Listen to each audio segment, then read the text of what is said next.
ప్రభువును గణరక్షకుడైన యేసుక్రీస్తు వారి శ్రేష్టమైన మహిమ ఘనమైన నామంలో కూడి వచ్చిన మీ అందరికీ కూడా నా హృదయపూర్వకమైన తెలియజేస్తున్నాను. దేవుని వాక్యులోకి మనం వెళ్దాం.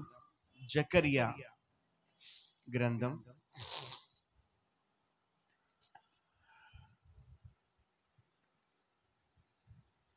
జకరియా ప్రవచన గ్రంథం 4వ అధ్యాయం 1 నుండి కొన్ని వాక్యాలు చదువుకుందాం. జకరియా గ్రంథం పాత నిబంధనలో 778వ పేజీ 4వ అధ్యాయం 1 నుంచి కొన్ని వాక్యాలు చదవండి. నాతో మాట్లాడుచున్న దూత తిరిగి వచ్చి నిద్రపోయిన ఒకని లేపినట్టు నన్ను లేపి, నీకు ఏమి కనబడుచున్నదని నన్ను అడుగగా, నేను సువర్ణమయమైన దీప స్తంభమును, దాని మీద ఒక ప్రతిమయు, దీప స్తంభమునకు 7 దీపమునకు 7 గొట్టములు కనబడుచున్నవి. మరియు 2 ఒలివ చెట్లు దీప స్తంభమునకు కుడి ప్రక్క ఒకటి, ఎడమ ప్రక్క ఒకటి కనబడుచున్నవని చెప్పి, నా ఏలినవాడా, ఇది ఏమిటి అని నాతో మాట్లాడుచున్న దూత నడిగి తిని, నాతో మాట్లాడుచున్న దూత ఇదేమిటో నీకు తెలియదా అని నన్ను అడుగగా, నేను నా ఏలినవాడా, నాకు తెలియదని అంటిని. చాలు. దేవునికి స్తోత్రం కలుగును గాక. చేతులెత్తి గంభీరంగా ప్రభుకి గట్టిగా స్తోత్రాలు చేద్దామా? హల్లెలూయా. మనం చదువుకున్న భాగం జకరియా ప్రవచన పుస్తకం. పాత నిబంధనలో చివరి నుండి 2వ పుస్తకం. దీని తర్వాత మలాకి గ్రంథం మాత్రమే ఉంటుంది. ఈ పుస్తకంలో 14 అధ్యాయాలు ఉన్నాయి.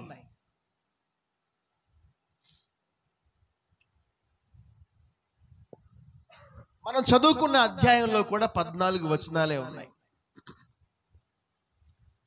ఈ పుస్తకం చిన్న ప్రవక్తల పుస్తకాల్లోని ఒక పుస్తకం. బైబిల్లో ప్రవచనాల పుస్తకాలు కొన్ని ఉన్నాయి. ప్రవక్తల పుస్తకాలు అని పిలుస్తారు. యెషయా దగ్గర నుంచి ఇర్మియా, విలాప వాక్యములు, యెహెజ్కేలు, దానియేలు, అలాగే హోషేయ మొదలుకునే మలాకి గ్రంథం వరకు ఈ పుస్తకాలన్నీ కూడా ప్రవచన గ్రంథాలు. అంటే వాటిలో ప్రవచనాలే ఉంటాయి. ఆ రోజుల్లో ఉన్న భక్తులను దేవుడు ప్రేరేపించి వారి ద్వారా ప్రజలకు అందించే శ్రేష్టమైన సందేశాలు, ప్రవచనాలు, జరగబోతున్న కాలానికి సంబంధించిన విషయాలన్నీ కూడా ఈ పుస్తకాల్లో పొందుపరిచారు. మనం చదువుకున్న ఈ జకరియా గ్రంథం అనేది చిన్న ప్రవక్తల పుస్తకం. ఎందుకని అలా అంటున్నామంటే, ఇక్కడ కేవలం కొన్ని అధ్యాయాలు మాత్రమే ఉన్నాయి కాబట్టి, హోషేయ మొదలుకుని మలాకి గ్రంథం వరకు ఉన్న 12 పుస్తకాల్లో కొన్ని అధ్యాయాలు మాత్రమే ఉంటాయి. అందుకని ఈ పుస్తకాలని చిన్న ప్రవక్తల పుస్తకాలు అని పిలుస్తారు. దేవునికి స్తోత్రం కలుగును గాక. హల్లెలూయా. ఈ పుస్తక రచయిత ఎవరో మనకి సందర్భంలో పైన కనిపిస్తుంది. చూడండి, 1వ అధ్యాయం 1వ వచనం.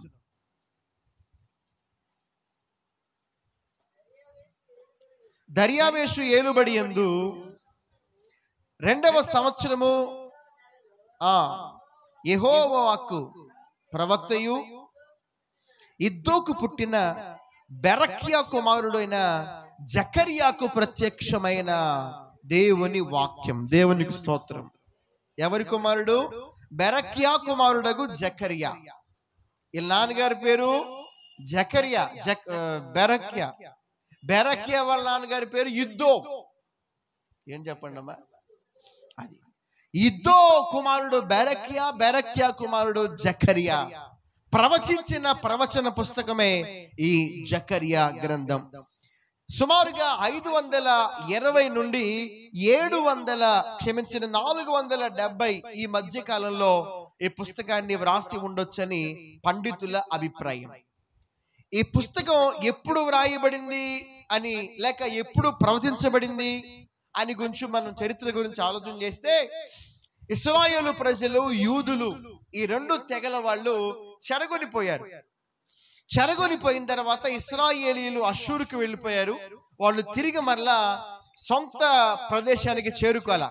కానీ యూదా జనాంగము బబులోనుకు కొనిపోబడిన తర్వాత చాలా కాలం, ఇంచుమించుగా 70 సంవత్సరాలు అక్కడ చెర అనుభవించి 70 సంవత్సరాల తర్వాత తిరిగి మరలా దేవుడు అక్కడ ఉన్న కోరేషు అనే రాజును ప్రేరేపించి, అబ్బాయి నా ప్రజలను విడిపించాలని చెప్పినప్పుడు ఆ బబులోనులో మ్రక్కిపోతున్న యూదులందరినీ కూడా దేవుడు విడిపించి తిరిగి మరలా వాళ్ళ సొంత దేశానికి పంపించారు. చప్పట్లు కొట్టి ప్రభు నామానికి హల్లెలూయా. అలా తిరిగి వచ్చిన ప్రజలు ఏం చేశారంటే 3 దఫాలుగా తిరిగి వచ్చారు. ఎజ్రా, నెహెమ్యా, జెరుబ్బాబెలు. ముందు నెహెమ్యా ద్వారా, జెరుబ్బాబెలు ద్వారా, ఎజ్రా ద్వారా 3 రకాలుగా ప్రజలు తిరిగి వచ్చారు, 3 దఫాలుగా. నెహెమ్యా నాయకత్వంలో వచ్చిన వాళ్ళు ఏం చేశారంటే కూలిపోయిన ప్రాకారాలు, పడిపోయిన ప్రాకారాలు, కాల్చబడిన ప్రాకారాలు తిరిగి మరలా పునర్నిర్మించారు. ఆ తర్వాత ప్రాకారం కట్టబడింది, కానీ దేవుని మందిరం కట్టబడలా. ఇశ్రాయేలు దేశంలో యెరూషలేములో ఉన్న దేవుని మందిరం కాల్చబడి ఉంది అంతకు ముందే. అందుకని తిరిగి మరలా గోడలైతే కట్టుకున్నారు, కానీ క్షమించండి, మందిరం ఇంకా కట్టబడలేదు. కాబట్టి ఆ మందిరం కట్టేందుకు పురికొల్పడం కోసమే, మందిరం కట్టమని చెప్పడం కోసమే జకర్యా ద్వారా దేవుడు ఈ ప్రవచనాన్ని పలికిస్తున్నాడు. దేవునికి స్తోత్రం కలుగునుగాక. హల్లెలూయా. చూడండి, హగ్గయి గ్రంథం కూడా ఈ కోవకు చెందినదే. ఈ పుస్తకాలు రెండు ఇంచుమించుగా ఒకే కాలంలో ఒకే సందర్భాన్ని గురించి చెప్తున్న పుస్తకాలు అన్నమాట. చూడండి, గమనించండి. 1వ అధ్యాయము 2వ వచనం చదువుకుందాం ఒకసారి. హగ్గయి గ్రంథం దీనికి ముందున్న పుస్తకమే. 1-2. సమయం ఇంకా రాలేదు, యెహోవా మందిరమును కట్టించుటకు సమయం ఇంకెందు రాలేదని ఈ జనులు చెప్పుకొనుచున్నారే.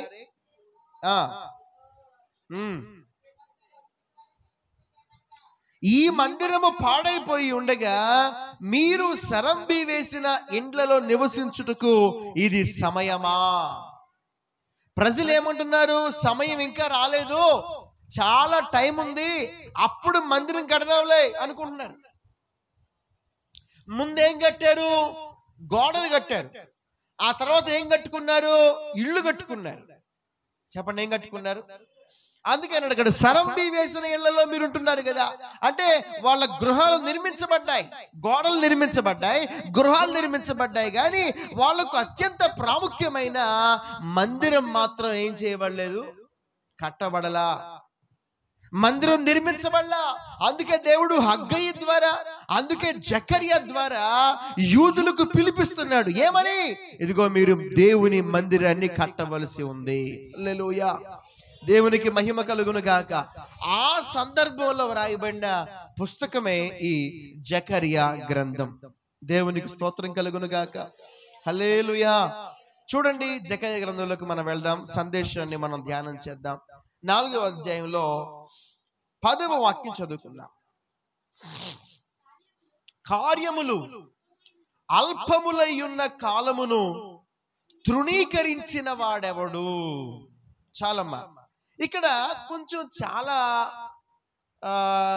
ఏమనాలి, అర్థం కాని సందేశం ఉంది. ఇక్కడ సామాన్యమైన వారు ఎవరికి కూడా ఇక్కడ అర్థం కాని దర్శనం. చదువుకున్నాం కదా, ఆరంభంలో సువర్ణమైన దీపస్తంభం ఉంది, ఆ దీపస్తంభం మీద ఒక ప్రతిమ ఉంది, ఆ ప్రతిమ పైన దీపస్తంభాలు ఉన్నాయి, 7 దీపాలున్నాయి, 7 గొట్టాలు ఉన్నాయి. ఇది దర్శనం. ఆ దీపస్తంభానికి కుడి ప్రక్క ఎడం ప్రక్క ఒలీవ చెట్లు ఉన్నాయి. దర్శనం. ఈ దర్శనం జకర్యాకు కూడా అర్థం కాల.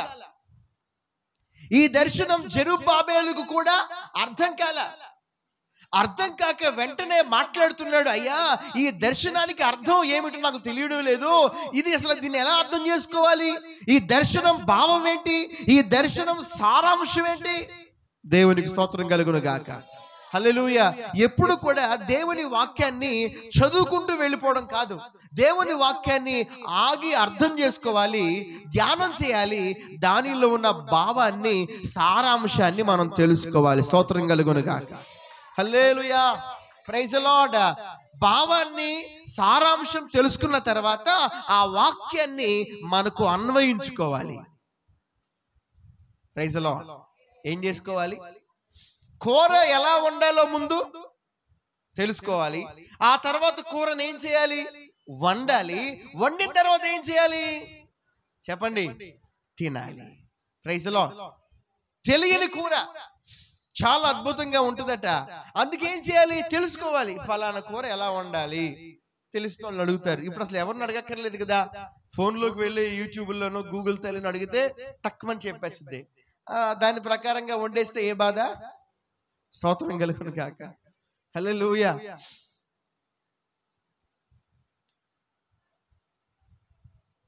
పెద్ద తరహాలో ఉన్న వాళ్ళంతా గతించిపోతున్నారు, వాళ్ళకి ఆరోగ్యాలు బాగాక ఏమి వండలేకపోతున్నారు. ఇక న్యూ జనరేషన్లో ఉన్న వాళ్ళకి ఏమీ తెలియదు.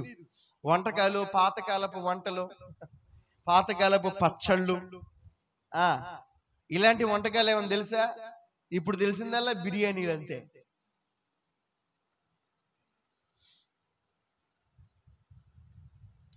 ఎలా వండాలో చెప్పండి తెలుసుకోవాలి, ఆ తర్వాత వండాలి, ఆ తర్వాత వండిన దాన్ని తినాలి. Praise the lord. దేవుని వాక్యాన్ని మనం తెలుసుకోవాలి, దేవుని వాక్యాన్ని అర్థం చేసుకోవాలి. అంటే దాని భావాన్ని ఏం చేయాలి? తెలుసుకోవాలి. Praise the lord. చదవాలి, దాని భావాన్ని అర్థం చేసుకోవాలి, సారాంశం తెలుసుకోవాలి. తెలుసుకున్న తర్వాత ఇప్పుడు దాన్ని మనం ఆరగించాలి. హల్లెలూయా. భోజనం ఎలా ఆరగిస్తామో, భోజనం ఎలా ఆతురాతురంగా తింటామో, హడావుడిగా తింటామో. Praise the lord. చెప్పండి గట్టిగా. బైబిల్లో ఒక ఆయన ఉన్నాడు, ఆయన ఉడికేదాకా కూడా ఆగట్లేదట. ఏం చేస్తున్నాడు? కుండల్లో చేయి పెట్టి మరీ తినేస్తున్నాడు. ఇంకొకరు ఉన్నారు ఏలీ కుమారులు కూడా అంతే. దేవాలయానికి చాలా మంది మాంసం పట్టుకొస్తే ఆ కుండల్లో వండుతుంటేనట ఒక ఇనుప కొంకి ఆ కుండలో వేస్తే ఆ కొంకికి ఎంత మాంసం వస్తే అంత మాంసం పట్టుకుని వెళ్ళిపోయి తినేసేవాళ్ళు అంట ఏలీ కుమారులు. ఉడికిందా పూర్తిగా అంటే లేదు, ఉడకకుండానే. కొంతమందికి ఆత్రం ఆగదు, అందుకే అంటాం కదా, అరే ఇప్పుడు దాకా ఉన్నావు ఉడికేదాకా ఆగలేవా? వేడిగా ఉంటుంది కదా, అలా నోట్లు వేసుకుంటే అని కాలిపోతూ ఉంటుంది. అరే ఉడికేదాకా ఉన్నవాడు కాస్త ఆరేదాకా ఉండరు ఆత్రం అంటే. Praise the lord. ఎప్పుడెప్పుడు నోట్లో పడిపోవాలా, ఆ టేస్ట్ ఆరగించి. అదేంటో మనిషికి ఆ తపన, ఆ ఆరాటం, ఆ ఆశ ఉంటుంది. దేవునికి స్తోత్రం కలుగును గాక. హల్లెలూయా చెప్పండి గట్టిగా. హల్లెలూయా. ప్రియ దేవుని బిడ్డలారా, దేవుని వాక్యం పట్ల కూడా అదే ఆశ మనం కలిగి ఉండాలి. ఆమేన్ చెప్పండి. దేవుని వాక్యం పట్ల అదే ఆతురత, అదే ఆశ, అదే ధ్యాస, అదే తృష్ణ దేవుని వాక్యం పట్ల మనం కలిగి ఉండగలిగితే అంతకు మించి ఆధ్యాత్మికమైన అద్భుతమైన దీవెనలు మనం పొందుకుంటాం ప్రభు ద్వారా. స్తోత్రం కలుగును గాక. ఆత్మ సంబంధమైన బలాన్ని మనం పొందుకుంటాం, ఆత్మ సంబంధమైన శక్తిని పొందుకుని ఆత్మ సంబంధంగా మరింత బలాఢ్యులముగా, పరాక్రమము కలిగిన వాళ్ళంగా మనం తయారవుతాం. దేవునికి స్తోత్రం. హల్లెలూయా. Praise the lord. కాబట్టి ఈ దర్శనం యొక్క సారాంశం అతనికి అర్థం కాలే. అప్పుడు అంటున్నాడు, అయ్యా దీని సారాంశం నాకు తెలియడం లేదు. సారాంశంలోకి వెళ్లే ముందు నేనేం చెప్పబోతున్నానంటే, కార్యములు అల్పములై ఉన్న కాలం అని అక్కడ రాయబడింది.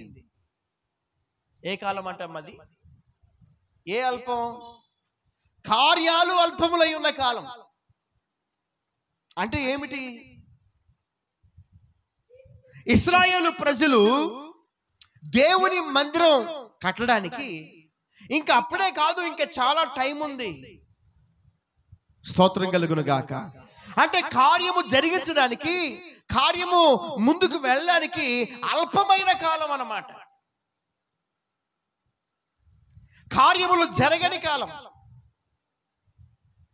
అద్భుతాలు జరగని కాలం, ఆశ్చర్య కార్యాలు జరగని కాలం, అల్పముగా, చిన్నవిగా, కొంచెముగా, కొరతగా ఉన్న కాలం. ఎందుకంటే అప్పటికే ఆ యూదా రాజ్యం అంతా కూడా తగలబెట్టబడిందండి.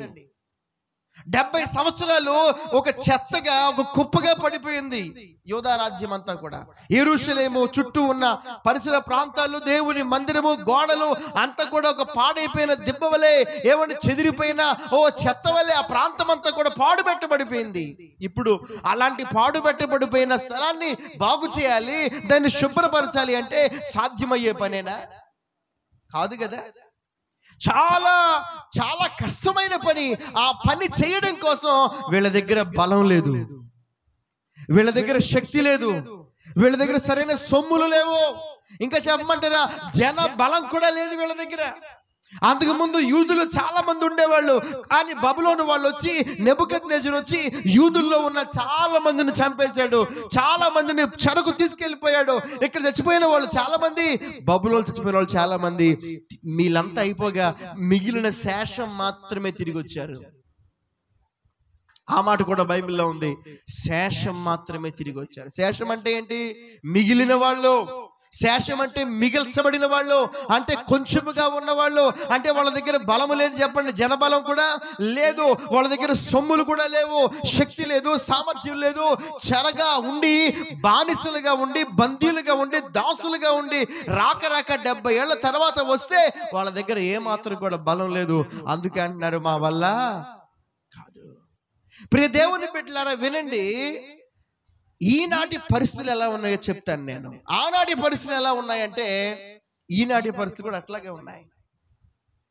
మనుషులమైన మనకు కూడా, దేవుని పిల్లలమైన మనకు కూడా ఏమి లేదు చెప్పండి? శక్తి లేదు, బలము లేదు, సామర్థ్యము లేని పరిస్థితులు చాలా మందిని వేధిస్తున్నాయి. మరి దేవుని బిడ్డలారా, ఆ రోజుల్లో ఉన్న పరిస్థితులు ఎలా ఉన్నాయో నేను మీకు చూపిస్తాను. చెప్పాను ఇప్పుడు దాకా, వాళ్ళు ఓడిపోయి ఉన్నారు, వాళ్ళు కృంగిపోయి ఉన్నారు. మొదటిగా వాళ్ళకి ఏర్పడిన ఆటంకం ఏంటంటే మానసిక సంబంధమైన ఆటంకం. చెప్పండి, ఏం ఆటంకం? అంటే మెంటల్ గా, మానసికంగా వాళ్ళు ఏమనుకుంటారంటే మా వల్ల కాదు, దేవుని మందిరాన్ని మేమేం చేయలేం, కట్టలేం, మాకు బలము లేదు, మాకు సామర్థ్యం లేదు, మేము ఓడిపోయిన వాళ్ళం, మేము ఒంటరి వాళ్ళం, మేము కొద్ది మందిగా ఉన్నాం, మా వల్ల ఎక్కడవుతుంది, మేము శేషమే కదా అనే ఒక మానసిక సంబంధమైన ఆలోచనలో వాళ్ళు ఉన్నారు. ప్రియ దేవుని బిడ్డలారా, ఈ ఉదయకాల సమయంలో ఇక్కడ కూర్చున్న మీరు ఏదైనా పని చేయాలన్నా, ఏదైనా ఒక కార్యాన్ని పూనుకోవాలంటే చాలా మంది మనసులో ఇదే ఆలోచన. ఏంటి ఆలోచన? అయ్యో మేము శేషముగా ఉన్నవాళ్ళం, మేము కొద్ది మందిగా ఉన్నవాళ్ళం, మా దగ్గర శక్తి లేదు, మా దగ్గర బలము లేదు అనే ఒక మానసిక సంబంధమైన ఆలోచన చాలా మందిని వేధిస్తూ ఉంటుంది. చేయాలనే ఆలోచన, తపన ఉన్నప్పటికీ కూడా మానసికంగా ఆందోళన, నా వల్ల కాదు, నేను చేయలేను, నా వల్ల ఏది కాదు, నేను ఏమీ చేయలేను అనే ఆలోచన. దేవుని సంగమా, ఈ ఉదయకాల సమయంలో ఒకవేళ నీవు మానసికంగా బాధపడుతున్నావేమో, మానసికంగా ఒక రకమైన డిప్రెషన్ లోకి వెళ్ళిపోతున్నావేమో, మానసికంగా ఆందోళన, మానసికంగా ఒక రకమైన భయము, ఓ కలవరం, ఆందోళనతో నీ మనసంతా ఓ గజిబిజిగా, చిరాకుగా, గందరగోళంగా అనిపిస్తుందేమో. నెమ్మది లేకపోవడం, మానసిక స్థైర్యం లేకపోవడం, బలము లేకపోవడం, ధైర్యం లేకపోవడం, ఏమీ చేయాలన్నా చేయలేకపోవడం, ఎక్కడికి వెళ్ళలేకపోవడం, ఏమీ చేయకుండా అచేతన అవస్థలో అలా కూర్చుని ఉండిపోవడం చాలా మందిని ఈ రోజుల్లో వేధిస్తూ ఉన్న భయంకరమైన శోధన. ప్రియ దేవుని బిడ్డలారా, అలాంటి వారికి దేవుడు ఈ పగటి కాల సమయంలో గొప్ప ధైర్యపు వాక్కుని ఇవ్వబోతున్నాడు. చప్పట్లు కొట్టి ప్రభు నామాన్ని గణపరచండి. ఈ రోజు ప్రభు మీతోనే మాట్లాడబోతున్నాడు. హల్లెలూయా. ఇక ఈ సమస్యను నేనేం చేయలేను, జయించలేను. ఇక ఈ జబ్బు నా జీవితంలో నుంచి తొలగిపోదు, ఈ బాధలు పోవు, ఈ అప్పులు తీరవు, ఈ సమస్యలు ఇలాగే ఉంటాయి. ఇక నా జీవితంలో నేనేమి చేయలేను, ఇక ఎదగలేను, ఇక ముందుకు వెళ్ళలేను, నా వల్ల కాదేమో అనే నైరాశ్యంలో ఉన్నావేమో, నిరుత్సాహంలో నిస్పృహలో ఉన్నావేమో. ఇక నేనేమి చేయలేను, ఇక ఇంతే నా జీవితం, ఇక నా బ్రతికింతే, నా పిల్లలు మారరేమో, నా అప్పులు తీరవేమో, నా బ్రతికింతేనేమో, నా కుమార్తెకి పెళ్ళి అవదేమో, నా కొడుకు ఇలాగే ఉంటాడేమో, నా పిల్లలు ఇలాగే ఉంటారేమో, నేను సొంత ఇల్లు కట్టుకోలేనేమో, నా అప్పులు తీరవేమో, నా రోగం తగ్గదేమో, ఇదిగో మా జీవితాలు ఇంతేనేమో, మా బ్రతుకులు ఇంతేనేమో, మా దరిద్రం ఇంతేనేమో అని అనుకుంటూ ఉన్నావా ప్రియ దేవుని బిడ్డ? ఈ రోజు పరిశుద్ధాత్మ దేవుడు నీతో సూటిగా స్పష్టంగా మాట్లాడబోతున్నాడు. చప్పట్లు కొట్టి మరొకమారు ప్రభు నామాన్ని ఘనపరుచుకుందాం. హల్లెలూయా, హల్లెలూయా. ఇది మానసిక సంబంధమైన ఆటంకం. నెంబర్ 2, రెండవ ఆటంకాన్ని మనం చూద్దాం. వాళ్ళకున్న రెండవ ఆటంకం ఏంటి? ఒకటి లోపల నుండి ఇంటర్నల్ గా వచ్చిన ఆటంకం అయితే, రెండవదిగా స్వజనంగం నుంచి వచ్చిన ఆటంకం. సొంత ప్రజలే ఆటంకంగా మారారు. ఎలా ఆటంకంగా మారారు చూపిస్తాను. చూడండి, యెజ్రా గ్రంథంలోకి రండి. 3వ అధ్యాయం 12వ వచనం.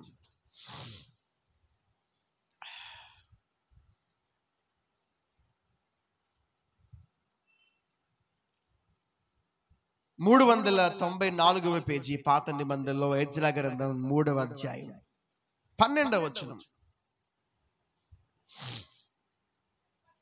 మునుపటి మందిరమును చూచిన యాజకులలోను, లేవీయులలోను, కుటుంబ ప్రధానులలోను వృద్ధులైన అనేకులు ఇప్పుడు వేయబడిన ఈ మందిరము యొక్క పునాదిని చూచి గొప్ప శబ్దముతో ఏడ్చిరి. చాలా మంది అక్కడున్న మనుషుల్లో చాలా మంది అంట, ప్రధానుల్లో, యాజకుల్లో, లేవీల కుటుంబ ప్రధానుల్లో వృద్ధులైన అనేక మంది. వృద్ధులంటే ఎవరో తెలుసా? అంతకు ముందు కట్టబడిన మందిరాన్ని చూసిన వాళ్ళు. అంతకు ముందు మందిరం కట్టబడింది, ఆ మందిరం పడద్రోయబడింది. సొలొమోను కాలంలో కట్టబడిన మందిరం పడద్రోయబడింది, కాలిపోయింది. ఆ మందిరం చూచిన వాళ్ళు ఇప్పుడు మందిరం కడతా ఉంటే వాళ్ళు ఏమన్నారంటే, వృద్ధులు, అయ్యో అప్పుడు మందిరం ఎక్కడా, ఇప్పుడు మందిరం ఎక్కడా, ఆ రోజున ఉన్న మహిమ ఎక్కడా, ఈ రోజున ఉన్న మహిమ ఎక్కడా అని బాధతో ఏం చేస్తున్నారంట వాళ్ళండి? చెప్పాలా? అందరూ చెప్పాలి. ఏం చేస్తున్నారు? గొప్ప శబ్దముతో ఏడుస్తున్నారు. ఎందుకని ఏడుస్తున్నారు? పాత దానిలాగా ఇది లేదే, అప్పుడే బాగా కట్టారు కదా, ఇప్పుడు అసలు కట్టలేకపోతున్నారు. అప్పుడు చాలా అందంగా ఉంది, ఇప్పుడు అంత అందంగా లేదు. అప్పుడు ఎంతో వైభోగంగా ఉంది, ఇప్పుడు అంత వైభోగంగా లేదు. ఈ ఆటంకం ఎవరి దగ్గర నుంచి చెప్పండి? స్వజనాంగం నుండి, తమ సొంత ప్రజల నుండి వచ్చిన ఆటంకం. పోనీలో ఏదో మందిరం కడుతున్నారులే, పర్వాలేదులే, ఎలాగోలా ముందు మందిరం కట్టే చాలులే, పార్థానిలాగా ఉండక్కర్లేదు, మనకు కావాల్సిన మందిరమే కానీ వైభోగాలు, అట్టహాసాలు అవన్నీ మనకు ఎందుకులేనన్నా పర్లేదులే కట్టనని చెప్పి చిన్నపిల్లలు ఏం చేయాలి? వీళ్ళు యవనస్తులుగా ఉన్న వాళ్ళని ప్రోత్సహించాల్సింది పోయి వాళ్ళు గొప్ప శబ్దముతో ఏడుస్తా ఉన్నారట. దేవునికి మహిమ కలుగును గాక. మిగతా వాళ్ళంతా కూడా సంతోషపడుతున్నారు. ఎందుకంటే ఆ పాత మందిరం చూడలేని వాళ్ళు, యవనస్తులుగా ఉన్నవాళ్ళు, పనిచేస్తున్న వాళ్ళు, కష్టపడుతున్న వాళ్ళు చాలా సంతోషంగా ఉంటే, ఇక ఒక పక్కేమో సంతోషపు ధ్వని, మరొక పక్కేమో దుఃఖపు ధ్వని. ఈ రెండు ధ్వనులు ఓ ఆకాశము అంటున్నంత గొప్ప ధ్వనితో ఉంటే ఏది దుఃఖ శబ్దమో ఏది సంతోష శబ్దమో వినే వాళ్ళకి ఎవ్వరికి అర్థం కావడంలా. ఆ విధంగా వాళ్ళు దేవుని నామాన్ని ఘనపరుస్తూ దేవుని పనిచేశారు. దేవునికి మహిమ కలుగును గాక. హల్లెలూయా. నేను చెప్పే మాట ఏంటంటే, ఇక్కడ సొంత ప్రజలే ఆటంకంగా ఉన్నట్లుగా చూస్తున్నాం. చూడండి, నెహెమ్యా హగ్గయి గ్రంథంలో కూడా ఈ మాట చూపిస్తాను. 2వ అధ్యాయం హగ్గయి గ్రంథంలోకి రండి.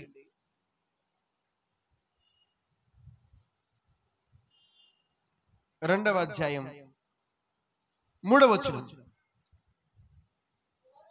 పూర్వకాలమున చూచిన వారు మీలో ఉన్నారు కదా, అట్టి వారికి ఇది ఎట్టిదిగా కనబడుచున్నది, దానితో ఇది ఎందునో పోలినది కాదని మీకు తోస్తుంది కదా. చాలమ్మా. వాళ్ళ మనసు ఎలా ఉందంటే, అంతకు ముందు ఉన్న వాళ్ళ మనసు, దాంతో ఇది ఎక్కడ పోలికరా బాబా, దాని మహిమ ఎక్కడా, దీని మహిమ ఎక్కడా, దాని అందం ఎక్కడా, దీని అందం ఎక్కడా అని మీకు అనిపిస్తుంది కదా. అని మీరు అనిపించడమే కాదు, మీరు అంటున్నారు కూడా, ఏడుస్తున్నారు కూడా, బాధపడుతున్నారు కదా. ప్రియ దేవుని బిడ్డలారా వినండి, ప్రోత్సహించాల్సింది పోయి, పురికొల్పాల్సింది పోయి, ముందుకు వెళ్ళండి రా బాబు అని చెప్పాల్సింది పోయి, ముందు పని చేయండి అని చెప్పాల్సింది పోయి, నిరుత్సాహకరమైన మాటలు, ఏమంటే వెనక్కి లాగేసే మాటలు ఎదురవుతా ఉన్నాయి. ఇది రెండవ ఆటంకం. ఇక్కడున్న ప్రియ దేవుని బిడ్డలారా, మీ జీవితాల్లో కూడా ఇలాంటి ఆటంకాలు ఎదురవ్వచ్చు. చాలా మంది మిమ్మల్ని ఏం చేయొచ్చు, పట్టుకుని వెనక్కి లాగొచ్చు. ఏంటి ఎక్కడికి వెళ్తున్నా, ఏంటి బద్దగా చేస్తున్నా, ప్రార్థనలు అంటున్నావేంటి, మందిరం అంటున్నావేంటి అని నిన్ను వెనక్కి లాగే వాళ్ళు ఉంటారు. వెనక్కి లాగేది చుట్టుప్రక్కల ఉన్న అన్యులు కాదు, తెలిసిన వాళ్ళే, ప్రార్థన చేసే వాళ్ళే, దేవుని పిల్లలే, నీకన్నా సీనియర్లుగా ఉన్న వాళ్ళే నిన్ను నిరుత్సాహపరుస్తూ ఉంటారు. నీ భక్తి ఏం భక్తి, నీ ప్రార్థన ఏం ప్రార్థన, నీ జీవితం ఏం జీవితం, మేమైతేనా డామ్ డీమ్ అని గొప్పలు చెప్తా ఉంటారు.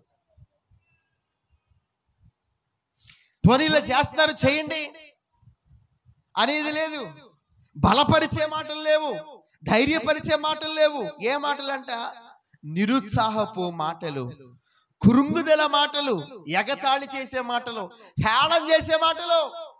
భక్తిలో అయినా, మీ భౌతికమైన కార్యకలాపాల్లోనైనా, మీ ఉద్యోగాల్లోనైనా, మీ వ్యాపారాలైనా ఇలాంటి మాటలు మీకు ఎదురవచ్చు, ఇలాంటి ఆటంకాలు ఎదురవచ్చు. ఇదిగో మీతో కూడా దేవుడు ఈ పగలు ఒక శ్రేష్టమైన మాట చెప్పబోతున్నాడు. Praise the lord. లోపల నుండి మానసిక ఆందోళన, మానసిక ఆటంకం ఒక ఆటంకమైతే, రెండవదిగా చుట్టూ ఉన్న సొంత ప్రజలే, ఇంట్లో వాళ్ళే, ఇరుగు పొరుగున ఉన్న వాళ్ళే, కొన్నిసార్లు సొంత భర్తే, సొంత భార్యే, సొంత పిల్లలే నీకు ఆటంకంగా, నీకు ఇబ్బందిగా, నువ్వు దేవుని పని చేయనివ్వకుండా, దేవునిలో నువ్వు ఎదగకుండా, ప్రార్థనలో ఎదగకుండా, వాక్యంలో ఎదగకుండా నిన్ను ఒకవేళ ఆటంకపరుస్తుంటే, దేవుడి రోజు ఒక చక్కటి శ్రేష్టమైన మాట నీకు పలకబోతున్నాడు. స్తోత్రం చెప్పండి గట్టిగా, హల్లెలూయా, హల్లెలూయా. ఇకపోతే మూడవ ఆటంకం ఏంటి చూద్దాం. మూడవ ఆటంకం, ఈ మూడు ఆటంకాలు చెప్పిన తర్వాత దేవుడు చెప్పే మాట నేను చెప్పబోతున్నాను. ఆ మాట కోసం మనం ఎదురు చూద్దాం. ఆ మాట మనందరికి అవసరమైన మాట. ఆమేన్ చెప్పండి. మన సంఘానికి అవసరమైన మాట, మీ కుటుంబాలకు అవసరమైన మాట, మన బ్రతుకులకు అవసరమైన మాట. ఆ మాట ఈ రోజు మనకు 1000 రెట్లు బలాన్ని ఇవ్వబోతుంది. హల్లెలూయా. ఆ మాట ఈ రోజు మీకు, మీ కుటుంబాలకు గొప్ప శక్తిని ఇవ్వబోతుంది, గొప్ప బలాన్ని ఇవ్వబోతుంది. మీరంతా బూస్టప్ చేయబడి వెళ్ళబోతున్నారు, ధైర్యపరచబడి వెళ్ళబోతున్నారు. ఒక నూతన శక్తిని, బలాన్ని మీరు పొందుకుని ఇంటికి వెళ్ళబోతున్నారు. దేవునికి మహిమ కలుగును గాక. నిశ్చయంగా నమ్మకంతో ఉండండి, ప్రార్థనా పూర్వకంగా ఉండండి. ప్రభు మిమ్మల్ని దర్శించబోతున్నాడు. హల్లెలూయా.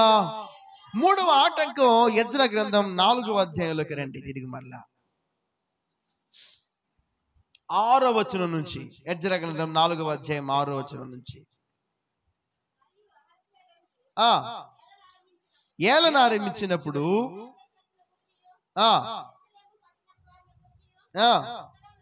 ఉత్తరము రాసి వారి మీద ఏం మోపారంట, తప్పు మోపారు. చదవమ్మా.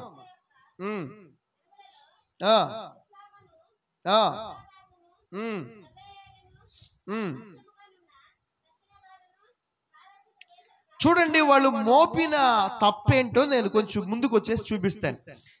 సందర్భం చెప్తాను వినండి. ఇక్కడ ఏం జరుగుతుందంటే, దర్యావేషు కాలంలో అక్కడ మరి వీళ్లకు ప్రత్యామ్నాయంగా, యూదులకు ప్రత్యామ్నాయంగా వీళ్ళ మీద పరిపాలన, ప్రభుత్వం చేయడానికి అర్తహషస్త అనే రాజు ఏలుబడి ఉందన్నమాట.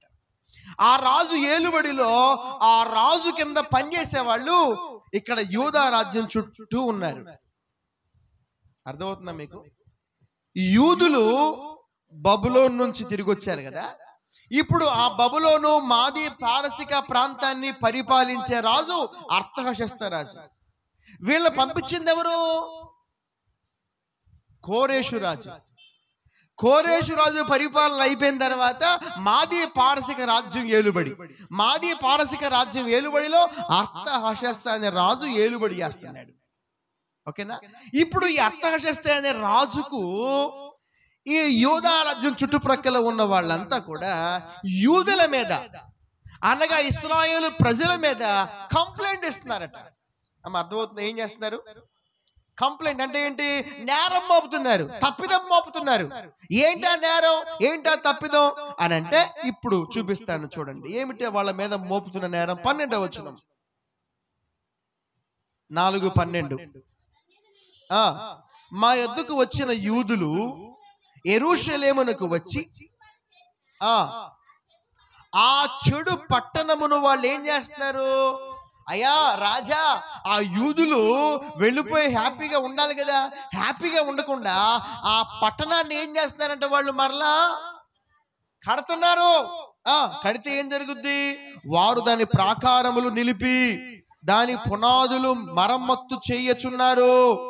కావున రాజువైన తమకు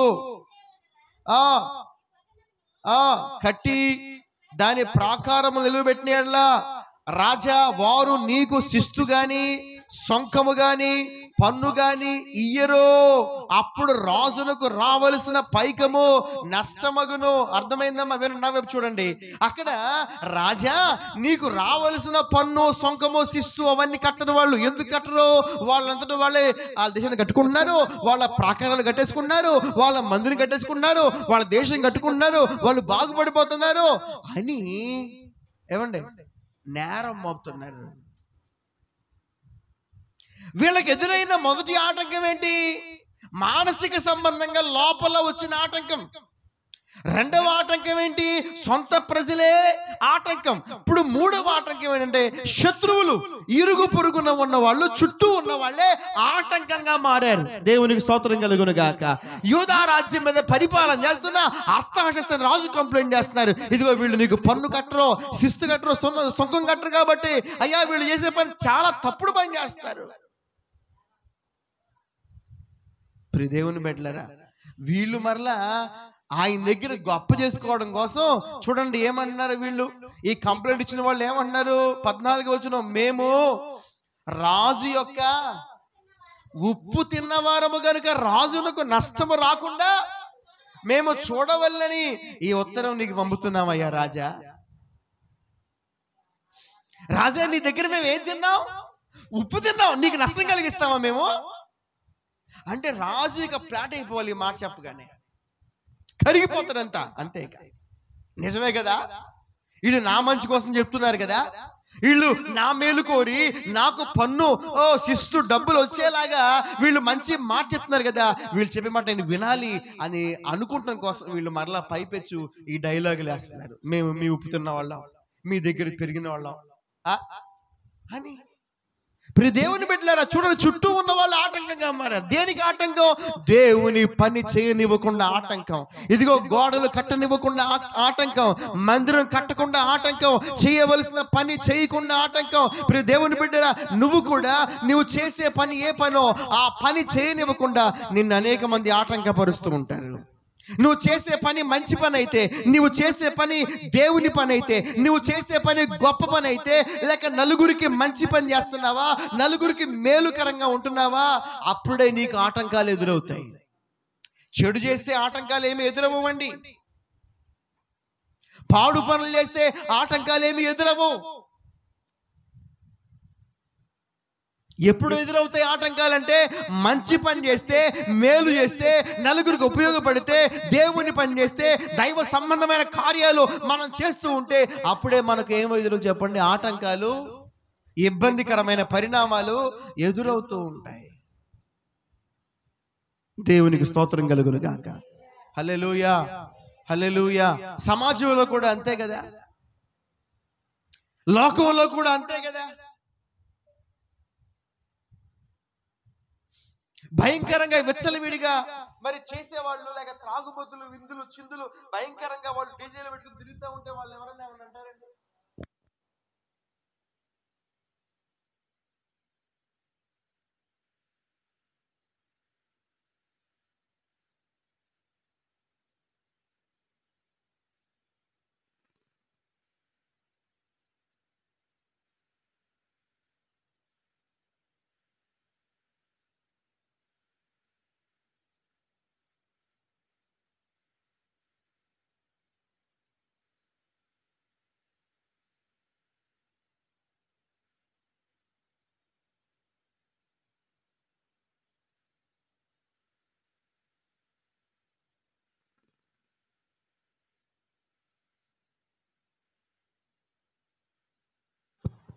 ఆలోచన చేయండి. వాళ్ళ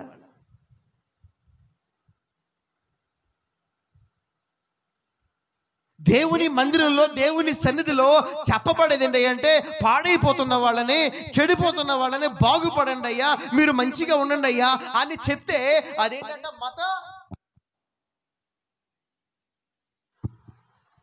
మత మార్పిడి కాదు, మనస్సు మార్పిడి.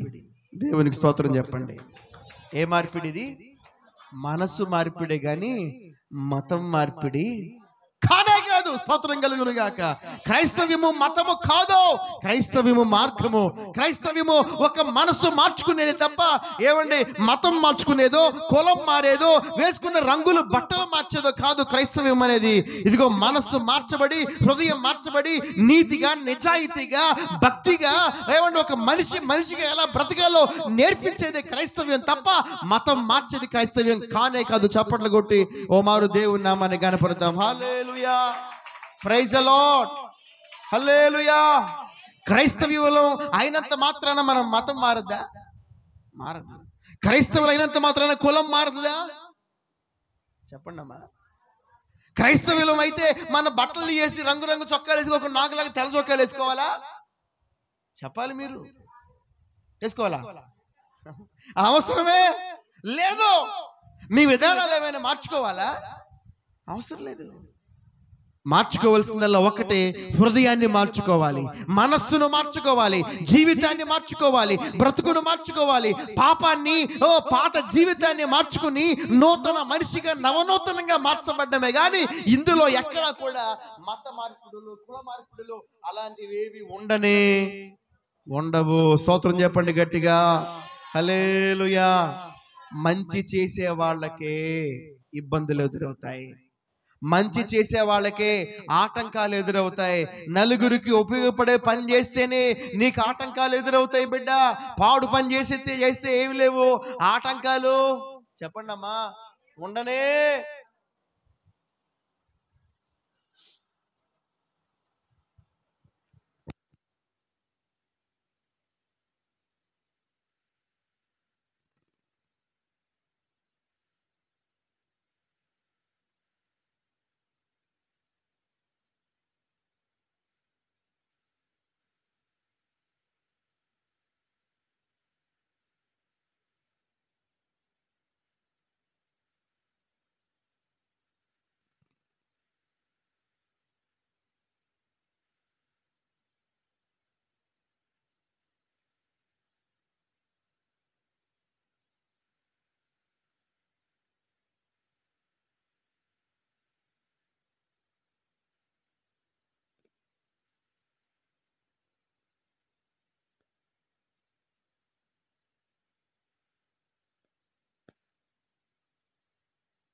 చచ్చిపోయేది వాళ్ళ ముసలోళ్ళు కాదండి, మీరు గమనిస్తున్నారు లేదు? చచ్చిపోయేది వయసు అయిపోయిన ముసలోళ్ళు కాదు, యవనస్తులుగా, యూత్గా ఉన్న వాళ్ళు ఎక్కువ మంది చనిపోతున్నారు. కారణం ఏంటంటే ఇదిగో ఇలాంటి మత్తు పదార్థాల వల్ల, డ్రగ్స్ వల్ల, గంజాయి వల్ల, త్రాగుడు వల్ల, ఈ పాన్పరాకులు, గుట్కాలు, ఇలాంటి పనికిమాల చెత్తంతా తినడం వల్ల మనుషుల్లో ఉన్న ఆరోగ్యాలు కాస్త పోతున్నాయి. అనారోగ్యాలు వచ్చేసి బాడీలో ఉన్న అవయవాలన్నీ పాడైపోయి మృత్యు అయిపోతున్నారండి. ప్రియ దేవుని బిడ్డలారా, నేను చెప్పే మాటలు ఎంతమందికి అర్థమవుతున్నాయో? అలాంటివి ఆపలేరా? గ్రామాల్లో ఉన్నవాళ్ళు, పట్టణాల్లో ఉన్నవాళ్ళు, రాజకీయ నాయకులు, ప్రముఖులు అలాంటివి ఆపలేరా?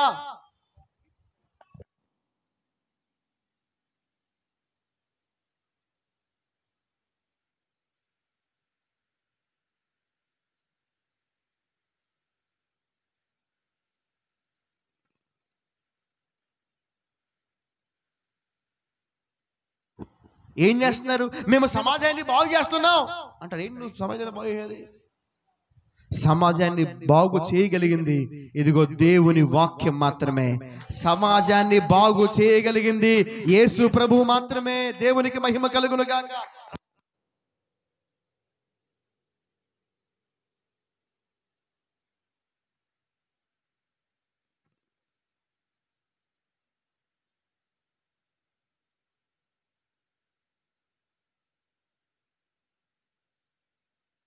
తీసుకురాగలరు. స్తోత్రం చెప్పండి గట్టిగా.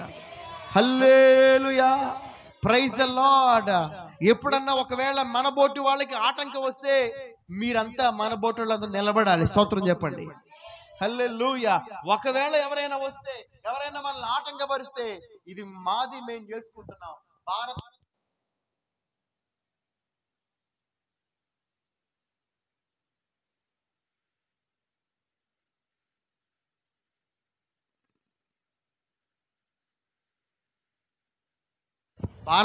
భారతదేశం అనేది లౌకిక రాజ్యం.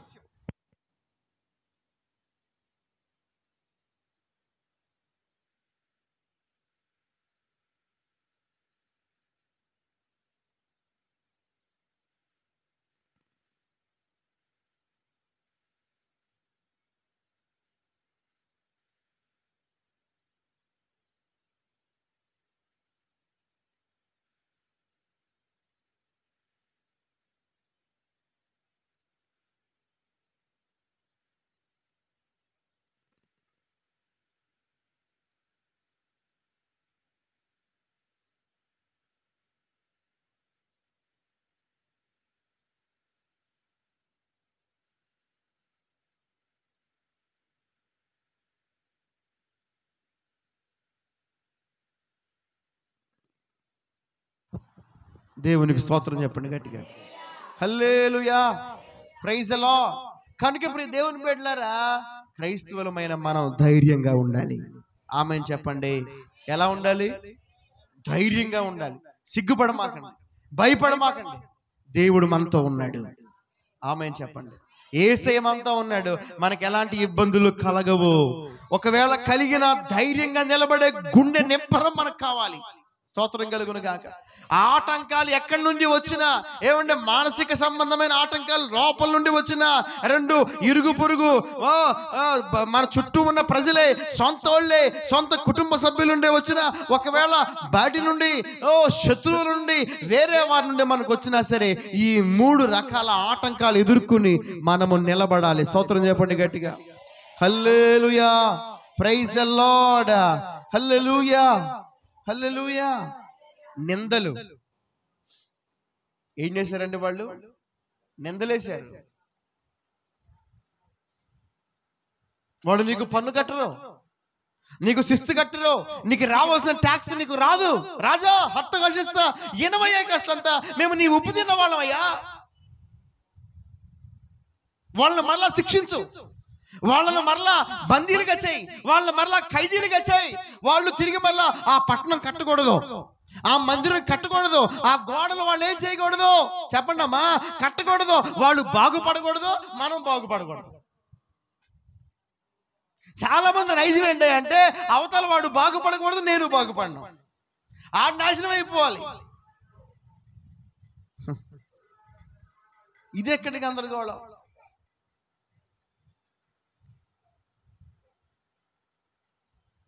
నీ కాలు ఇరిగిపోతే వేరే వాడి కాలు కూడా ఇరిగితే బాగుండు. నీకు జబ్బు చేస్తే వేరే వాడికి కూడా జబ్బు చేస్తే బాగుండు. మీ ఇంట్లో మీ అమ్మాయి ఫెయిల్ అయిపోయింది అనుకో, 10th క్లాస్ ఇంటర్మీడియట్, పక్కన వాళ్ళ అమ్మాయి కూడా ఫెయిల్ అయిపోయింది అనుకో, హ్యాపీ. చెప్పండి ఏంటి? చాలా హ్యాపీ. అదే ఒకవేళ మీ అమ్మాయి ఫెయిల్ అయిపోయి వాళ్ళ అమ్మాయి పాస్ అయింది అనుకో, నీకు సంతోషం ఉంటుందా? పోన్లే మా అమ్మాయి తప్పిందిలే, వాళ్ళ అమ్మాయి అన్న పాస్ అయింది, దేవునికి స్తోత్రం అనుకుంటారా? అమ్మో అమ్మో, ఇంకేమన్నా? ఏంటి ఇదంతా? ఇదంతా కూడా మానవ నైజం. దేవుని బిడ్డలారా, ఇలాంటివన్నీ తొలగిపోవాలి. స్తోత్రం చెప్పండి. హల్లెలూయా, హల్లెలూయా. లోపల నుండి ఆటంకం, స్వజనాంగం నుంచి ఆటంకం, మూడవది బయట నుండి ఆటంకం. ఈ 3 రకాల ఆటంకాలు మనం అధిగమించుదుముగాక. హల్లెలూయా. ఇప్పుడు దర్శనం వచ్చింది కదా జకర్యాకి. ఆ దర్శనం సారాంశాన్ని మనం వినబోతున్నాం. ప్రాముఖ్యమైన సందేశం వర్తమానంలోకి మనం తిరిగి వెళ్ళబోతున్నాం. జకర్యా గ్రంథంలోకి రండి, 4వ అధ్యాయంలోకి రండి.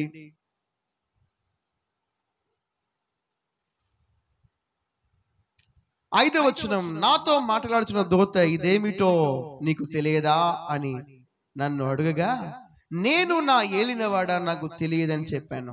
6వ వచనం, అప్పుడు అతడు నాతో ఇట్లన్నాడు. బాగా వినండి ఇక్కడ నుంచి. జెరుబ్బాబెలు, ప్రత్యక్షమగు యెహోవా వాక్కు ఇదే, శక్తి చేతనైనను బలము చేతనైనను కాక నా ఆత్మ చేతనే ఇది జరుగునని సైన్యములకు అధిపతియగు యెహోవా సెలవిచ్చెను. స్తోత్రం చెప్పండి గట్టిగా, చేతులెత్తి అందరి బిగ్గరగా చెప్పాలి. హల్లెలూయా. జెరుబ్బాబెలునకు ప్రత్యక్షమగు యెహోవా వాక్కు ఇదే. ఏమిటా వాక్కు? శక్తి చేతనే గాని బలము చేతనే గాని కాదు. మరి ఏంటంట? నా ఆత్మ చేతనే ఇది జరుగును.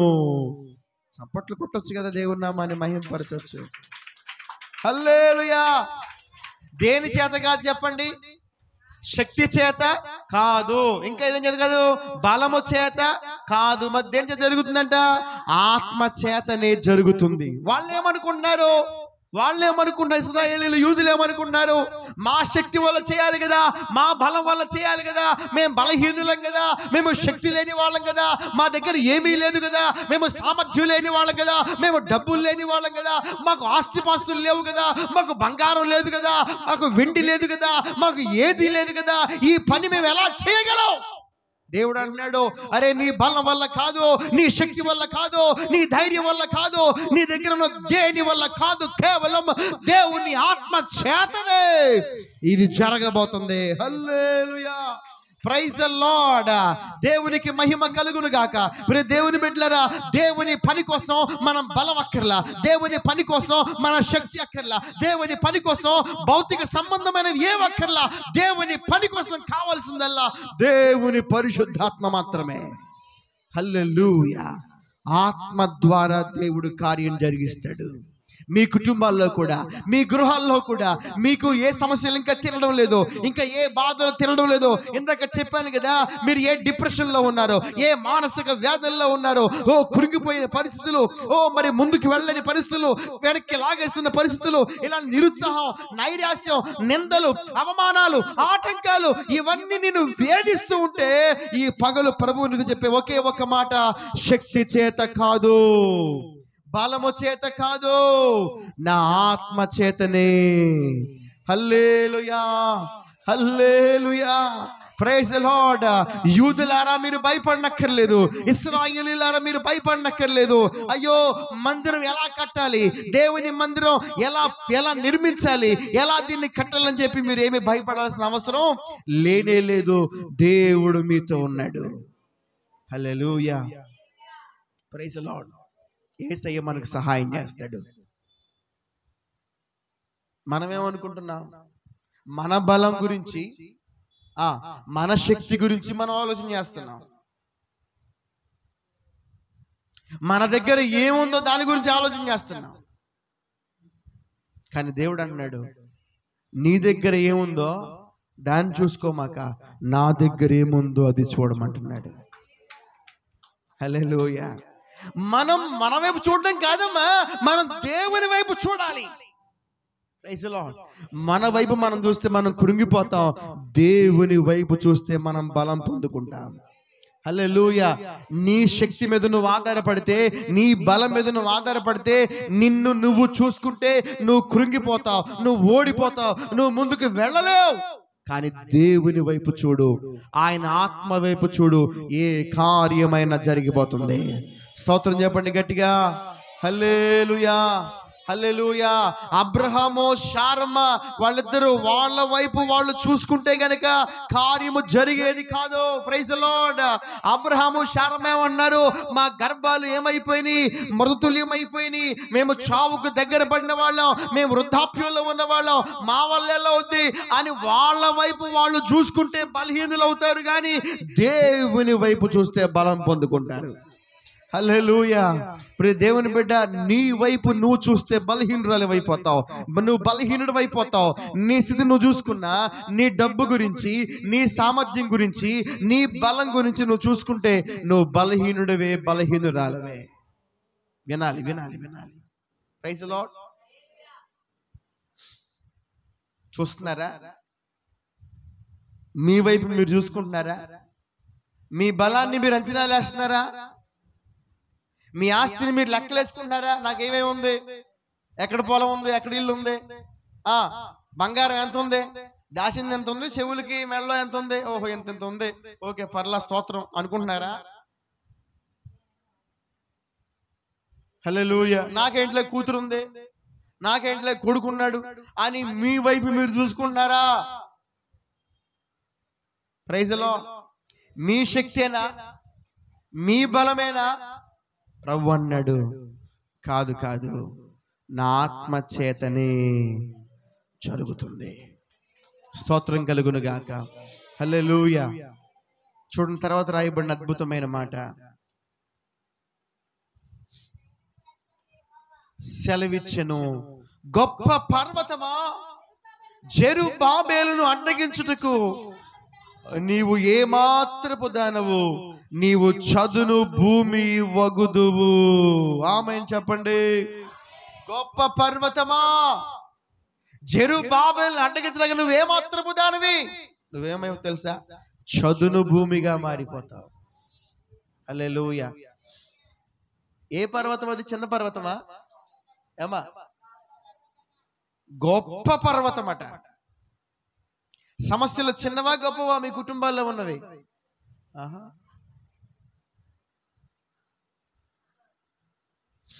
నాకున్నన్ని అప్పులు ఇంకెవరికి ఉండవండి.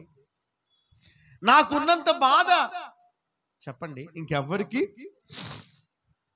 ఉండదండి. నాకొచ్చినంత కష్టం ఇంకెవరికి రాదండి అని చాలా మంది డైలాగులు వేస్తూ ఉంటారు. జెరుబ్బాబెలు జీవితంలో అతని ఎదురుగా ఏముంది చెప్పండి? గొప్ప పర్వతం ఉంది.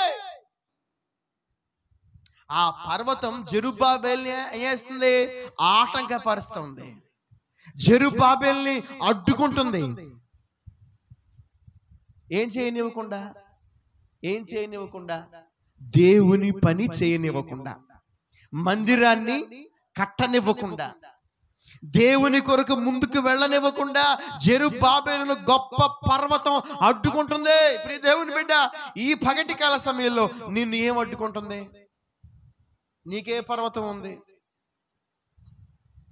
తెలుసుగా?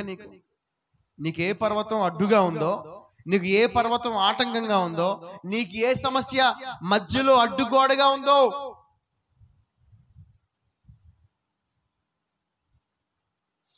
చేయాలనే ఆశ మనసులో ఉన్న చేయకుండా మధ్యలో ఏముంది చెప్పండి? ఆటంకం. జెరుబ్బాబెలుకు చేయాలనే మనసుంది, జెరుబ్బాబెలుకు ముందుకు వెళ్ళాలనే ఆలోచన, యోచన, తపన, మంట, తృష్ణ ఉంది, కానీ అతని ఎదురుగా గొప్ప పర్వతం అడ్డుగా ఉంది. ఇశ్రాయేలు ప్రజలు ఐగుప్తును దాటి కనానుకు వెళ్ళాలనే ఆశ, తపన, తృష్ణ వాళ్ళల్లో ఉంది, కానీ వాళ్ళు కనానుకు వెళ్లకుండా మధ్యలో వాళ్ళకి ఒక గొప్ప ఎర్ర సముద్రం అడ్డుగా ఉంది. అదే ఇశ్రాయేలీలు ముందుకు వెళ్ళిపోతూ ఉండగా వెళ్ళాలనే తపన, ఆశ, తృష్ణ వాళ్ళలో రగిలిపోతూ ఉంటే వాళ్లకు ఎరికో ప్రాకారాలు అడ్డుగా ఉన్నాయి. అదే ప్రజలకు యోర్దాను నది అడ్డుగా వచ్చింది. ఎర్ర సముద్రం అడ్డుగా ఉన్నా, యోర్దాను నది అడ్డుగా ఉన్నా, ఎరికో గోడలు అడ్డుగా ఉన్నా, ఇదిగో పర్వతము అడ్డుగా ఉన్నా, దేవునికి మహిమ కలుగును గాక. దేవుడు ఏమని మాట్లాడుతున్నాడు? ఇదిగో జెరుబ్బాబెలును అడ్డగించుటకు గొప్ప పర్వతమా, నీవు ఏ మాత్రపు దానివే, నీవు చదును భూమిగా మారిపోబోతున్నావు. అందరూ చప్పట్లు కొడుతున్నావు తెలిసి స్తోత్రాలు చెప్పాలి కూడా, స్తోత్రాలు కూడా చెప్పాలి నువ్వు తెలిసి. ప్రైజ్ ది లార్డ్, హల్లెలూయా, హల్లెలూయా. గొప్ప పర్వతాన్ని చూసి ఏం చెప్పాలి? నీవు ఏ మాత్రపు దానివి అనాలి. ఏమనాలి?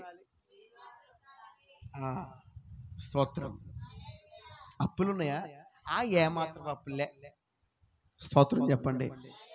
షుగర్ వచ్చిందా? అమ్మో నాకు షుగర్ వచ్చేసింది, నా పని అయిపోయింది, నా జీవితం అయిపోయింది, నా బతుకు అయిపోయింది. ఏ మాత్రపు షుగర్లే అనుకోవాలి. Praise the lord. అరే గొప్ప పర్వతాన్ని చూచి నువ్వు ఏ మాత్రపు దానివి. Praise the lord. చెప్పండి ఏమనాలి? ఏమనాలి మనం? ఏ మాత్రపు దానివి. అమ్మో ఇక అయిపోయిందండి, నా జీవితం అయిపోయిందండి, అమ్మో సమస్య వచ్చి పడిపోయిందండి, అమ్మో బాధ వచ్చి పడిపోయిందండి, అమ్మో అమ్మో అమ్మో. ఏంటి అమ్మో? ఏమి లేదులే, ఏం చిన్నదేదో. స్తోత్రం కలుగును గాక. ప్రధానికి worry అయిపోమాకండి, ప్రధానికి బాధపడిపోమాకండి, ప్రధానికి కృంగిపోమాకండి. నీ ఎదురుగా ఉన్న సమస్య పెద్దదిగా చూడమాక, చిన్నదిగా చూడు. అది కొంచెమైందిగా, అది స్వల్పమైందిగా, అది చాలా సింపుల్ గా చూడు. అది నీ ఎదురుగా ఉండదు. ఏమైపోతుంది తెలుసా? చదును భూమిగా. హల్లెలూయా. ఏ భూమిగా? చదును భూమిగా. ఇంతకు ముందు ఏముంది అక్కడ? అమ్మా పర్వతం అనమాకండి, గొప్ప పర్వతం ఉంది. ఏముంది చెప్పండి? ఇప్పుడు ఏమైపోయింది? చదును భూమిగా మారిపోతుంది. నీ జీవితంలో అలాంటి గొప్ప పర్వతాలు ఎక్కడెక్కడ ఉన్నాయో, ఏవేవి ఉన్నాయో, ఆ గొప్ప పర్వతాలన్నీ ఈ రోజు నుంచి చదును భూమిగా మారిపోబోతున్నాయి. హల్లెలూయా.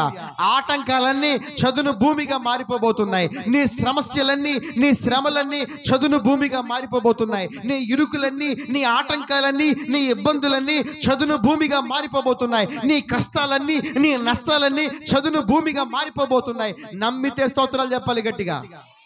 హల్లెలూయా. దేవుని వాక్యం విడుదలవుతున్నప్పుడు నమ్మి స్తోత్రాలు చెల్లిస్తూ ఉంటే ఇది నీ జీవితంలో నెరవేరుద్ది. నువ్వు నమ్మకుండా ఇలా కూసురోమంట కూర్చున్నావు అనుకో, నెరవేరదు. ఆసక్తిగా దేవుని వాక్యాన్ని స్వీకరించాలి. ప్రైజ్ ది లార్డ్ చెప్పండి. ఏం చేయాలమ్మా?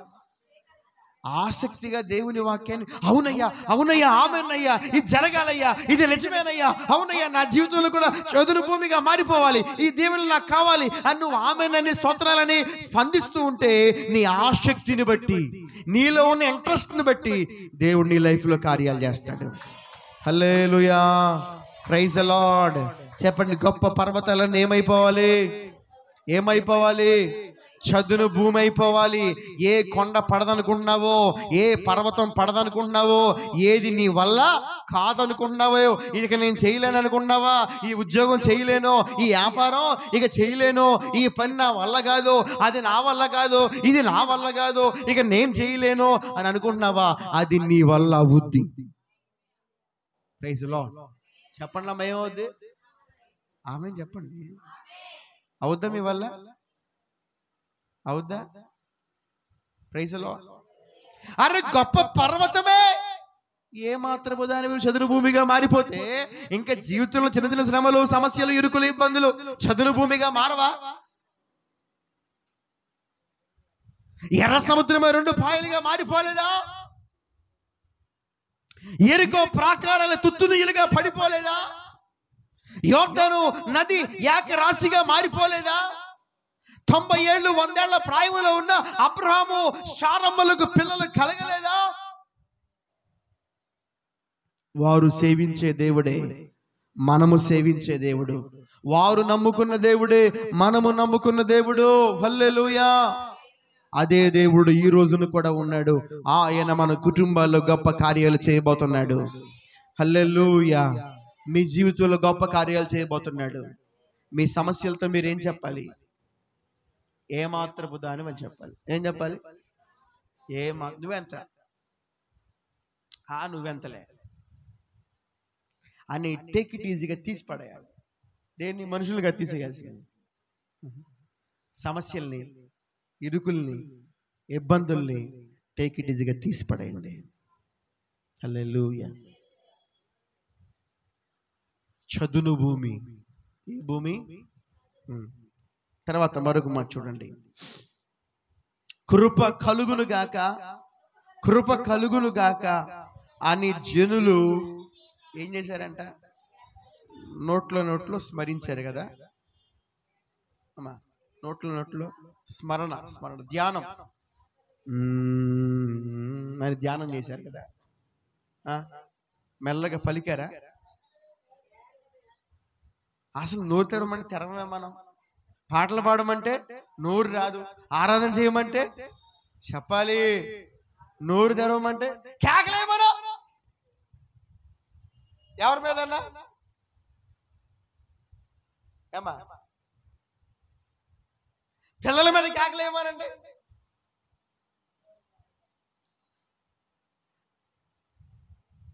భర్తల మీద కేకలేమనండి. వేయవలసిన కేకలు వేరుగా ఉన్నాయి.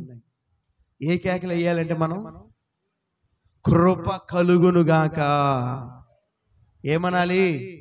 కృప కలుగునుగాక, కృప కలుగునుగాక జనులు బిగ్గరగా కేకలు వేయగా అతడు పై రాయి తీసుకుని పెట్టించును. అంటే ఏంటి? 9లో ఉంది, జెరుబ్బాబేలు చేతులు ఈ మందిరపు పునాది వేసి ఉన్నవి, అతని చేతులు ఆ పని చేసి ముగించినవి. ఆమేన్ చెప్పండి. హల్లెలూయా, హల్లెలూయా. ఏం చేశాడు? జెరుబ్బాబేలు పనిని ప్రారంభించాడు. బిడ్డలారా, పని ఏం చేయాలి? మనం చేద్దాంలే చూద్దాంలే అనుకోవడం కాదు. హలో, పని ముందేం చేయాలి? స్టార్ట్ చేసేయాలంతే. నువ్వేం చేద్దాం అనుకున్నావు అదేం చేయాలి? స్టార్ట్ చేసేయాలి. నీ దగ్గర ఏమీ లేదా, అయినా స్టార్ట్ చేసేయాలి. Praise the lord. అన్నీ వచ్చినాక, అన్నీ కూర్చుకున్న తర్వాత, అంత సిట్ అయిన తర్వాత అప్పుడు స్టార్ట్ చేద్దామంటే కుదురుద్దా? నీ జీవితాంతం నువ్వు పాకులు లేడినా నీ వల్ల కాదు. ఇల్లు కట్టాలి. ఏం చేయాలి? ఇల్లు కట్టాలి. ఒక 20 lakhs అవుతాయి చిన్న ఇల్లుకి. పెద్ద ఇల్లు చెప్పట్లా, ఒక చిన్న ఇల్లు కట్టాలంటే ఇప్పుడు ఈ రోజుల్లో ఉన్న ఖర్చుల ప్రకారం ఒక 20 లక్షలు అవుతాయి అనుకుందాం. చిన్నదని చెప్పింది, మళ్ళీ పెద్ద కదమ్మా. ఏం చేయాలి? 20 లక్షలు దగ్గర పెట్టుకుని స్టార్ట్ చేస్తారా పని? చెప్పాలి. చెయ్యొచ్చు, అలా కూడా ఉంటాయి. కానీ నీ దగ్గర ఏమీ లేకపోయినా, జస్ట్ కొన్ని వేలున్నా, కొన్ని లక్షలున్నా, ముందు పని ప్రారంభిస్తే రావాల్సినవి నువ్వు ప్రార్థన చేస్తూ ఉంటే దేవుడు అనుగ్రహిస్తూ ఉంటాడు. హల్లెలూయా. నీ జీవితంలో ఏదైనా, ఉద్యోగమైనా, వ్యాపారమైనా, నువ్వు చేసే చేతి పని అయినా, ఏదైనా ముందు నువ్వు స్టార్ట్ చేసి చూడు. పనిని ఆరంభించండి. హల్లెలూయా. ఎప్పుడు ఆరంభించాలి పని? అన్నీ ఉన్నప్పుడు ఆరంభించాలా? ఏమీ లేనప్పుడు పనిని ఆరంభించాలి. Praise the lord. జెరుబ్బాబేలు అన్నీ ఉన్నప్పుడు పని ప్రారంభించాడా? శక్తి లేనప్పుడు, బలము లేనప్పుడు, ఓపిక లేనప్పుడు, సామర్థ్యం లేనప్పుడు, ఏమీ లేనప్పుడు జెరుబ్బాబేలు పనిని ఆరంభించాడు. దేవుడు ఆత్మ చేత అన్ని అనుగ్రహించాడు. చివరికి ఆ పనిని జెరుబ్బాబేలు తిరిగి మరలా ముగించాడు. స్తోత్రం కలుగునుగాక. హల్లెలూయా. జెరుబ్బాబేలుకు సహాయం చేసిన దేవుడు నీకును సహాయము చేస్తాడు. హల్లెలూయా. నువ్వేం చేయాలి? పనిని ప్రారంభించాలి. హల్లెలూయా. దేవుని పనైనా అంతే. దేవుని పనైనా ఏం చేయాలి? మనం ప్రారంభించాలి. ఏదైనా చేయాలని ఉందను, దేవుని కోసమో, పరిచర్య కోసమో, సంఘం కోసమో ఏదైనా చేయాలని నీకు అనిపిస్తే, అన్నీ వచ్చిన తర్వాత, అంత ఉన్న తర్వాత చేద్దాం అని అనుకుంటే అవుతుందా? కుదురుద్దా? చేయగలవా? నా దగ్గర ఉంటేనా నేను అసలు అన్నీ నేనే చేశాను. లేవు కాబట్టి ఆగుతున్నా. No, praise the lord. ఎప్పుడు చేయాలి తెలుసా? ఏమీ లేనప్పుడే నువ్వు దేవుని పని చేయాలి. చూడండి కొరింథీ పత్రిక,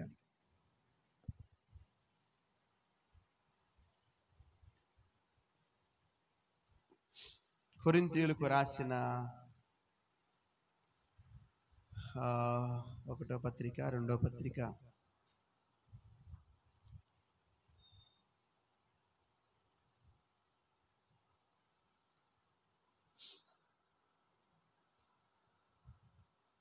2వ పత్రికలో 2వ కొరింథీ పత్రిక 8వ అధ్యాయం, 2వ కొరింథీ పత్రిక 8వ అధ్యాయం 1వ వచనం నుంచి, సహోదరులారా, మాసిదోనియా సంఘములకు అనుగ్రహింపబడి ఉన్న దేవుని కృపను గురించి మీకు తెలియజేయుచున్నాను. ఎలాగనగా వారు బహు శ్రమల వలన పరీక్షింపబడగా అత్యధికముగా సంతోషించిరి. మరియు వారు వినండి, నిరుపేదలైనను వారి దాతృత్వము బహుగా విస్తరించెను. ఎవరు వాళ్ళు? ధనవంతులా నిరుపేదలా? అందరూ చెప్పాలి మాట. ధనవంతులా నిరుపేదలా? నిరుపేదలు. అయినను వారి దాతృత్వం, దాతృత్వం అంటే ఏంటి? ఇవ్వడం. రైట్. దాతృత్వం అంటే ఇవ్వడం. అంటే వాళ్ళు నిరుపేదలైనా సరే ఇవ్వడం విషయంలో ఏం చేస్తారంటే బహుగా విస్తరించి ఉన్నారు. 3వ వచనం, ఈ కృప విషయములో పరిశుద్ధుల కొరకైన పరిచర్యలో పాలు పొందు విషయములో మనఃపూర్వకంగా మిమ్మల్ని వేడుకొనుచు, ఇక్కడ కూడా ఈ మాట బాగా వినండి, వారు తమ సామర్థ్యము కొలదియే కాక సామర్థ్యము కంటే ఎక్కువగా తమంతట తామే ఇచ్చిరని. Praise the lord. ఒకటి, వాళ్ళు ధనవంతులు నిరుపేదలా? చెప్పాలి ఈ మాట అందరూ గట్టిగా. నిరుపేదలు. రెండోది, వాళ్ళు సామర్థ్యం కొలదిచ్చారా, సామర్థ్యం కంటే ఎక్కువ ఇచ్చారా? ఉందా మాట అక్కడ? సామర్థ్యము కొలదియే కాక సామర్థ్యము కంటే ఎక్కువగా ఎవరన్నా బలవంతం చేస్తే ఇచ్చారా? ఆ మాట కూడా ఉంది అక్కడ. తమంతటా తామే. హల్లెలూయా. ఇప్పుడు చెప్పండి, మాసిదోనియా బిడ్డలు ఉండి ఇచ్చారా, లేక ఇచ్చారా? ఇప్పుడు చెప్పండి, మనం దేవుని పని ఉండి చేద్దామా, లేక చేద్దామా? Praise the lord. అర్థమైందా? ఉండి ఎప్పుడు దేవుని పని చేయలేం. ఉండి నేను ఇది అద్దెకు తీసుకోవాలా, డబ్బులుండి ఈ సిస్టమ్ కొనలా, డబ్బులుండి ఈ ఏర్పాట్లన్నీ చేయలా, నథింగ్, ఏమీ లేవు. Praise the lord. డబ్బుండి బైక్ కొనలా, నేను డబ్బుండి కారు కొనలా, ఏవి జీరోలో అన్ని స్టార్ట్ చేశాను. దేవుడు అన్ని సమకూర్చాడు. Praise the lord. ఏమండి, నెంబర్స్ ఎక్కడ స్టార్ట్ అవ్వాలి? సంయుక్త 0 నుంచే స్టార్ట్ అవ్వాలి. కాదు, 10 నుంచి స్టార్ట్ చేద్దాం. కుదురుద్దా? కుదరదు. 0 నుంచే స్టార్ట్ చేయాలి. మెట్లు ఎక్కడి నుంచి ఎక్కాలి? ఫస్ట్ మెట్టు నుంచి ఎక్కాలా, ఒకేసారి ఎగిరి దూకుతారా? చెప్పాలి. ఫస్ట్ మెట్టు నుంచే మెల్లగా ఎక్కాలి. ఎగిరి దూకి 5వ మెట్లకు 10వ మెట్లకు కుదరదు. నెంబర్స్ 0 నుంచి స్టార్ట్ అవ్వాలి. ఇప్పుడు దేవుని బిడ్డలారా, మనం కూడా ఏమీ లేకపోయినా సరే, నిరుపేదలంగా ఉన్నా సరే, మన దగ్గర ఏమీ లేకపోయినా సరే, మనము దేవుని పనిని ఏం చేయాలి చెప్పండి? ప్రారంభించాలి. పోయిన వారం ఏం చెప్పాను? భూమిలో వేసే గింజ ఎన్ని గింజలు? ఒక్క గింజే. దానికి వచ్చే ఫలాలు ఎన్ని? చాలా చాలా. స్తోత్రం కలుగును గాక. హల్లెలూయా. శక్తి చేత, బలము చేత, దేని ద్వారా? దేవుని ఆత్మ చేతనే. ఈ మాట మీరు మర్చిపోవద్దు.